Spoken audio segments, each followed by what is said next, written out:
Waalaikumsalam warahmatullahi wabarakatuh. Nanti boleh dicari di YouTube yang panjangnya ada 2 jam. 2 jam saya bahaskan. Keywordnya UES, lalu kemudian UES takwil.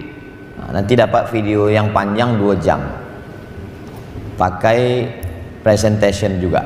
Itu saya kumpulkan imam-imam, ustadz-ustadz yang ada di Riau. Waktu kita bahaskan yang pertanyaan pelajar tadi, menuntut tadi. Kesimpulannya, khulasahnya, mereka tidak boleh berbeza dalam 3 hal. Yang pertama, dalam masalah bid'ah. Jadi ambil contoh masalah besarnya bid'ah. Kalau lebih khasnya lagi bid'ah yang kecil-kecil lah masalah. Ambil contoh tentang masalah maulid. Masalah maulid. Masalah maulid itu bagi mereka bid'ah. Maka siapa yang membuat maulid berarti dia mubtadi'. Kalau dia mubtadi' berarti dhallun, sesat. Kalau dia dhalalah berarti dia finnar. Sedangkan menurut Imam Ibnu Hajar Al-Asqalani dalam Al-Hawi lil Fatawi, beliau mengutip pendapat beberapa ulama. 1, kata Imam Al-Baihaqi, wa dzakirhum bi ayyamillah. Ingatkanlah mereka tentang hari-hari Allah. Makna bi ayyamillah bi ni'amillah. Ingatkanlah manusia ini tentang nikmat Allah. Nikmat Allah apakah yang paling besar? Nikmat yang paling besar adalah nikmat datangnya Nabi Muhammad SAW. Itulah maka orang membuat itu untuk mengenalkan Nabi Muhammad. Yang kedua, ketika tanggal 10 Muharram kita kan puasa. Kenapa kita puasa tanggal 10 Muharram? Karena 10 Muharram itu Allah menyelamatkan Nabi Musa, menenggelamkan Fir'aun. Padahal peristiwa itu kan terjadi 3000 tahun yang lampau. Kenapa tahun 2024 ini kita masih puasa juga? Maka kata Imam Ibnu Hajar Al-Asqalani yang diambil oleh Imam As-Suyuti, itu dalil boleh mengulang suatu peristiwa setiap tahun. Peristiwanya sudah berlalu tapi diulang tiap tahun. Peristiwa apa itu? Peristiwa tenggelamnya Fir'aun dan selamatnya Nabi Musa. Kalau selamatnya Nabi Musa itu nikmat, maka ada yang lebih besar lagi. Apa dia? Lahirnya Nabi Muhammad SAW. Jadi ketika Abdul Somad membuat acara maulid, sesungguhnya Abdul Somad bukan berijtihad. Itu adalah ijtihad Imam As-Suyuti, ijtihad Imam Al-Baihaqi, ijtihad Imam Ibnu Hajar Al-Asqalani. Tapi yang mereka masukkan ke neraka Abdul Somad. Dia tak berani nak memasukkan ke neraka Imam Suyuti. Macam mana dia nak memasukkan Imam Suyuti masuk neraka? Dia baca Tadribur Rawi. Macam mana dia nak memasukkan Imam Ibnu Hajar ke neraka? Dia baca Fathul Bari, Irsyadus Sari.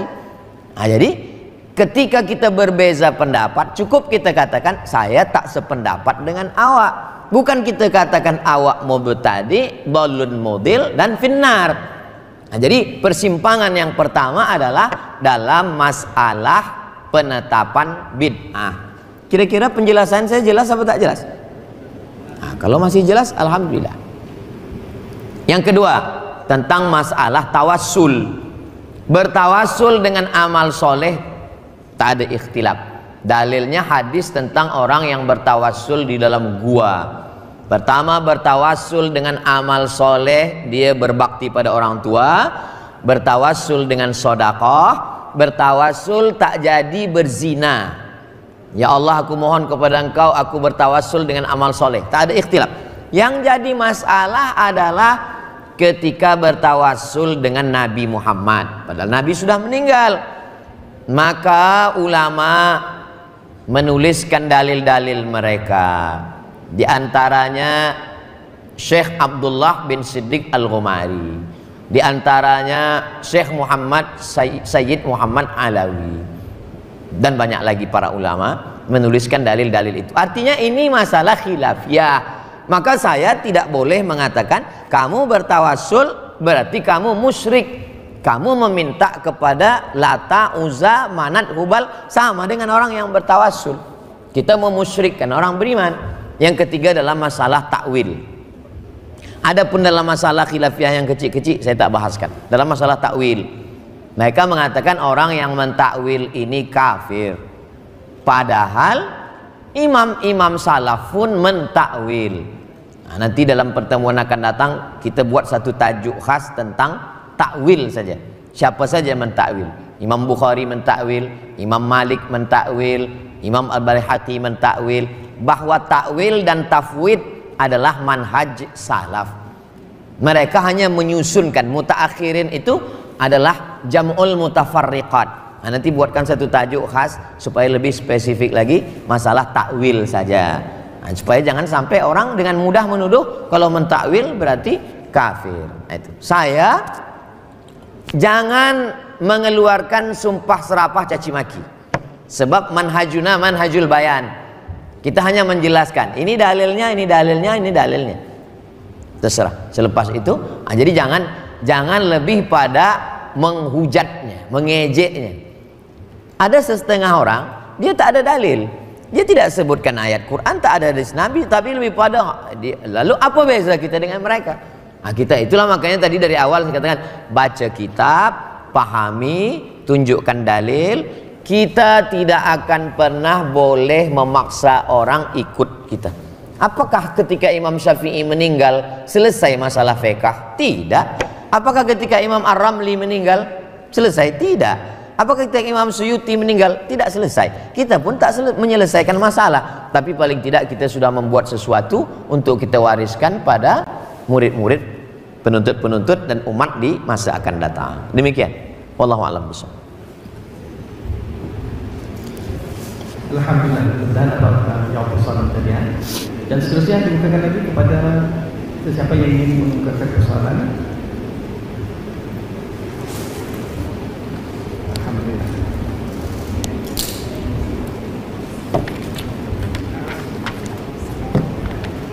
Bismillahirrahmanirrahim. Assalamualaikum warahmatullahi wabarakatuh. Waalaikumsalam. Perkenalkan saya Rohana binti Syamsuddin dari Padani, Thailand. Soalannya, dakwah KMI semakin mencabar sebab bukan hanya berhadapan dengan hasil-hasil yang datang dari agama lain, tetapi KMI berhadapan dengan orang Islam itu sendiri, sehingga menggugat kesatuan dan mengelirukan umat Islam. Apa nasihat Prof kepada kami sebagai pelajar seperti untuk bersedia dan berhadapan dengan semua situasi ini? Wassalam.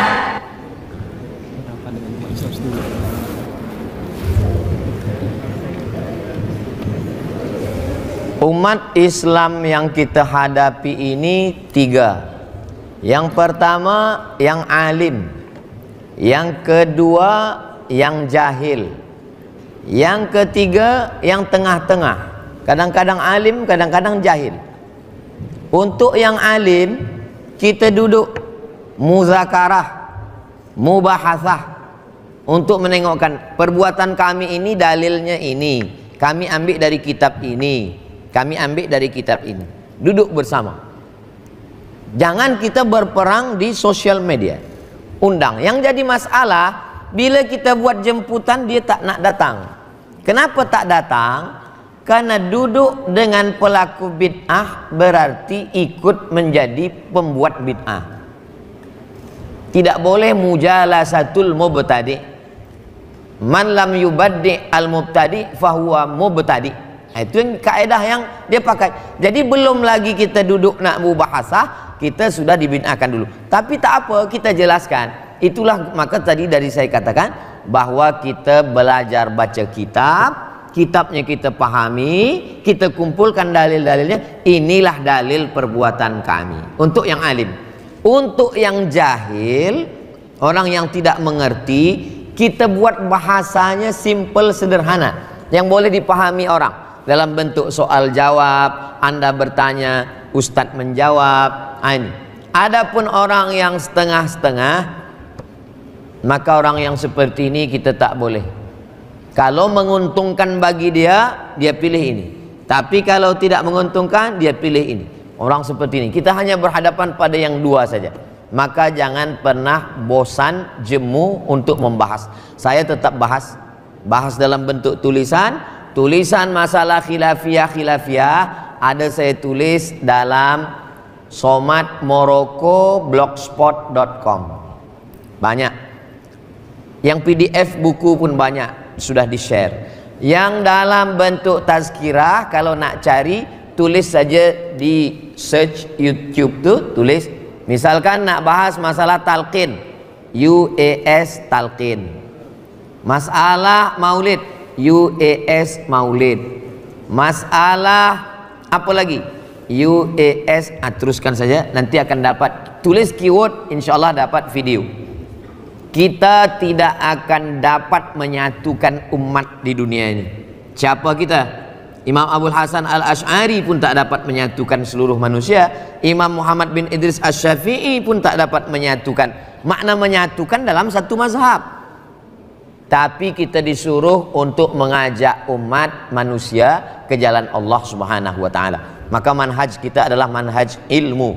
Tariqatuna tariqatul ilmi at-ta'lim wa ta'allum. Nah, jadi kita mengajar, terus mengajar. Insyaallah kalaupun ada orang yang tak sependapat dengan kita, dia tidak akan menghujah, dia tidak akan menyerang, dia tidak akan menjadi jahil, sebab dia tahu, oh Ustadz Fulan itu sebenarnya dia beramal ada dalilnya, bukan mengikuti hawa nafsu. Wallahu a'lam. Bismillahirrahmanirrahim. Assalamualaikum warahmatullahi wabarakatuh. Waalaikumsalam. Saya Muhammad Fikri daripada Fakulti Usuluddin. Jadi mohon nasihat daripada Ustaz pada masa ini. Para dai di Pulau Darussalam berhadapan satu cobaan lah, yaitu antaranya para anak muda ini ada terlibat dengan sebagai contoh forex dan ada claw machine di Pulau Darussalam. Jadi bagaimana para dai dapat menasihati orang-orang yang mungkin kurang paham tentang hukum agama berkaitan dengan claw machine dan forex. Sekian, terima kasih. Yang claw machine itu Ustaz difatwakan sebagai haram bagi orang macam judi. Baik.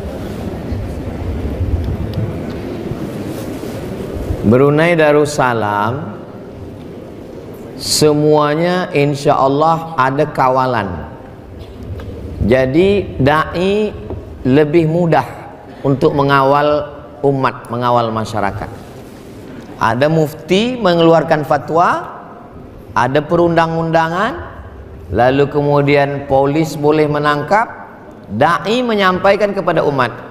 Jadi kalau sudah mufti mengeluarkan fatwa bahwa benda ini haram, lalu kemudian dia boleh ditindak oleh hukum, maka menjadi mudahlah, ringanlah bagi para dai. Makanya bekerja sama. Wa ta'awanu 'alal birri wat taqwa wa la ta'awanu 'alal itsmi wal 'udwan. Jadi kita nahnu du'at la qudat. Kita ini dai, kita bukan hakim, kita bukan qadhi yang memutuskan perkara. Kita mengajak orang. Jadi saya bekerja sama dengan badan narkotik di kota tempat saya tinggal. Dokter menjelaskan bahaya narkotik, Ustadz Abdul Somad menjelaskan secara hukum hakam fikahnya, polis menjelaskan secara hukuman dia akan ditangkap bila melakukan. Jadi kita tidak lagi tazkirah bersendirian, tapi bersama-sama. Begitu juga tentang masalah forex, masalah judi online dan sebagainya.